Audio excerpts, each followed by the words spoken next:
खबर बता दें, पुणे पुलिस ने वीडियो कॉन्फ्रेंसिंग के जरिए पेशी की मांगी है इजाजत। वीडियो कॉन्फ्रेंसिंग के जरिए पेशी की मंजूरी मांगी है। और यहां पर बता दें, पुणे पुलिस ने कोर्ट से आरोपी को वीडियो कॉन्फ्रेंसिंग के जरिए पेश करने की परमिशन मांगी है। पुणे पुलिस को आशंका है कि आरोपी को पुलिस स्टेशन के बाहर कोर्ट में पेश करते समय लॉ एंड ऑर्डर जो है वो खराब हो सकता है, ऐसी सिचुएशन क्रिएट हो सकती है। और इसे देखते हुए कोर्ट से वीडियो कॉन्फ्रेंसिंग के जरिए आरोपी की पेशी करवाई जाए। थोड़ी देर पहले ही पुलिस स्टेशन के बाहर कुछ लोगों ने विरोध प्रदर्शन भी किया था, जमकर नारेबाजी की थी। और इसी को देखते हुए कि लॉ एंड ऑर्डर खराब ना हो, स्थिति ऐसी ना बने, हमारे साथ सत्यप्रकाश बने हुए पुणे से, उनका एक बार रुख कर लेते हैं, क्या कुछ जानकारी उनके पास है। सत्यप्रकाश, देखिए पुणे का जो दरिंदा है वो अब हत्थे चढ़ चुका है और पेशी की बात निकलकर सामने आ रही है और मांग यहां पर वीडियो कॉन्फ्रेंसिंग के जरिए पेशी की, क्या जानकारी?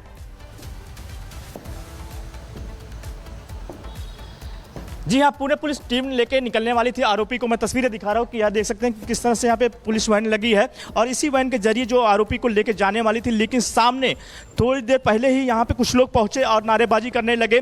पुलिस को आशंका है कि जिस तरह से प्रदर्शन हो रहा है, जिस तरह से विरोध हो रहा है 3 दिनों के अंदर जगह जगह पुणे में, और जो आरोपी का अगर लेके जाते हैं तो कहीं न कहीं कानून व्यवस्था बिगड़ सकता है, क्योंकि कोर्ट के बाहर भी वहाँ पुलिस का बंदोबस्त किया गया है। लेकिन अब जो पुणे पुलिस की तरफ से कहा गया है, कोर्ट से परमिशन मांगा गया है कि वीडियो कॉन्फ्रेंसिंग के जरिए आरोपी को पेश किया जाए, क्योंकि लॉ एंड ऑर्डर का सिचुएशन खराब हो सकता है। और जिस तरह से बाहर यहाँ गेट के बाहर देख सकते हैं, गेट बंद कर दिया है पुलिस ने, और जिस तरह से बाहर कुछ देर पहले ही यहाँ पर कुछ लोग पहुंचे हुए थे, नारेबाजी कर रहे थे और लोगों की डिमांड यही है कि आरोपी को जो कानूनी प्रक्रिया है, प्रक्रिया के जरिए उसको फांसी की सजा दिलाई जाए। फिलहाल आरोपी को अंदर रखा गया है, लेके जाने वाली थी पुणे पुलिस, लेकिन फिलहाल ये अब कोर्ट से परमिशन मांगा गया है कि आरोपी को वीडियो कॉन्फ्रेंसिंग के जरिए पेश करने की इजाजत दी जाए कोर्ट के जरिए, और आरोपी को यहाँ से ना ले जाएगा, क्योंकि सिचुएशन खराब हो सकता है। क्योंकि जिस तरह से लगातार विरोध प्रदर्शन हो रहा है, जगह जगह पुणे में अलग अलग जगह प्रदर्शन हो रहा है। कुछ देर पहले यहाँ पे लोग पहुंचे हुए थे। विरोध प्रदर्शन यहाँ पर हो रहा है क्योंकि पापी गिरफ्तार हो गया है, लेकिन सख्त से सख्त सजा की मांग यहाँ पर लोग कर रहे हैं। यही एक बड़ी वजह है कि जगह जगह विरोध प्रदर्शन अभी भी किया जा रहा है। लौटेंगे आपके पास। महाराष्ट्र के पुणे में बस के अंदर महिला से छेड़खानी, महिला से दुष्कर्म का ये घिनौना मामला सामने आया और दरिंदे को पूरे 68 घंटे के बाद आखिरकार जाकर गिरफ्तार कर लिया गया। इस दरिंदे का नाम दत्तात्रेय गाड़े है, जिसका लंबा चौड़ा आपराधिक इतिहास भी है।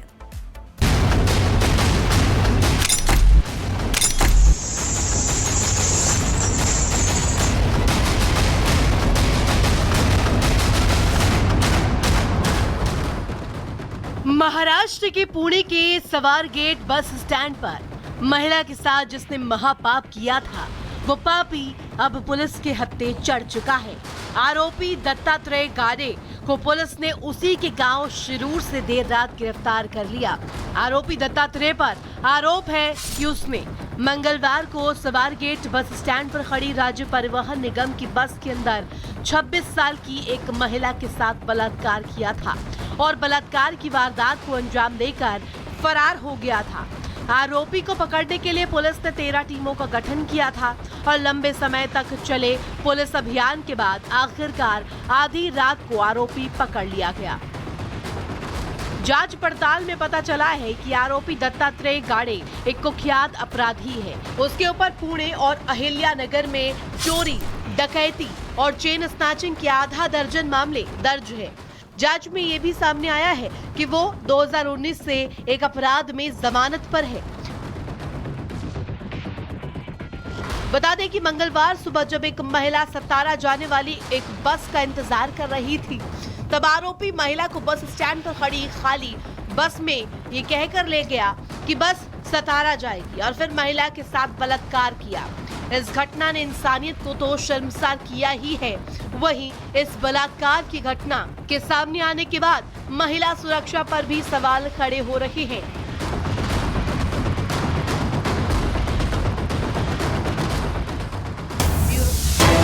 बता दें कि उत्तराखंड के चमोली में बड़ा हादसा हुआ है। बद्रीनाथ में ये बड़ा हादसा हुआ है क्योंकि अब जगह जगह बर्फबारी का दौर शुरू हो गया है। ऐसे में ये बड़े हादसे की तस्वीरें सामने आ रही हैं। हिमाचल प्रदेश से लेकर के उत्तराखंड तक और जम्मू कश्मीर तक हर जगह बर्फबारी हो रही है। बद्रीनाथ चमोली से ये बड़े हादसे की जानकारी मिल रही है और कुछ वक्त पहले भी इसी तरीके से तस्वीरें 2019 में चमोली की 2021 में भी सामने आई थी कि वहां पर एक बड़ा हादसा हुआ था। हालांकि इस बार एक बार फिर से हादसे की जानकारी मिल रही है। कि बद्रीनाथ में ये बड़ा हादसा हुआ है कि किस तरीके से जो अब मौसम बदल रहा है उसमें कहीं ना कहीं थोड़ी दिक्कत लोगों को महसूस हो रही है।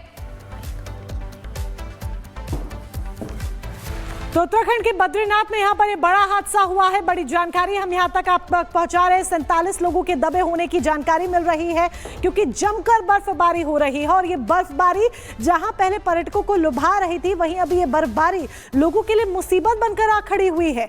यहाँ पर ग्लेशियर टूटने से 47 जो मजदूर हैं वो फंस गए हैं। दरअसल यहाँ पर बर्फ हटाने का काम किया जा रहा था क्योंकि जो पूरा मार्ग है वो बर्फ की वजह से बाधित हुआ है। बर्फ हटाने का काम भी किया जा रहा था, बहुत सारे मजदूर वहां पर मौजूद थे और ग्लेशियर टूटने की वजह से यह हादसा यहां पर हुआ है, बड़ा हादसा हुआ है। 47 मजदूर दब गए हैं। अब राहत बचाव कार्य को अंजाम दिया जाना है और कोशिश यही है कि जल्द से जल्द इन 47 मजदूरों को बचाया जा सके, इनको बाहर निकाला जा सके क्योंकि यहां पर उनकी जिंदगी का सवाल है और ऐसे में जिंदगी की जंग जीतनी है। ऐसे में राहत बचाव कार्य पर पूरी तरीके से फोकस है। बर्फबारी जमकर हो रही है पहाड़ी इलाकों में।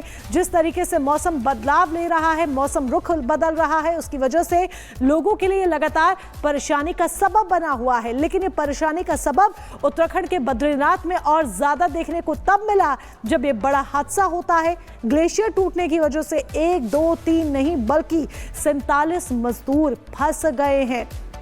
अब राहत बचाव कार्य को अंजाम दिया जाना है ताकि इन मजदूरों को बाहर निकाला जा सके, जल्द से जल्द इन लोगों को बाहर निकाला जा सके क्योंकि ये फंस गए हैं भारी बर्फबारी की वजह से।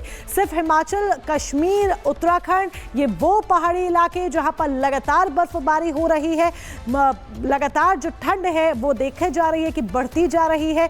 हालांकि पहले मौसम में थोड़ा बदलाव देखने को मिल रहा था, लेकिन अब वापस से ठंड मानो जैसे अचानक बढ़ गई हो और जमकर बर्फबारी हो रही है।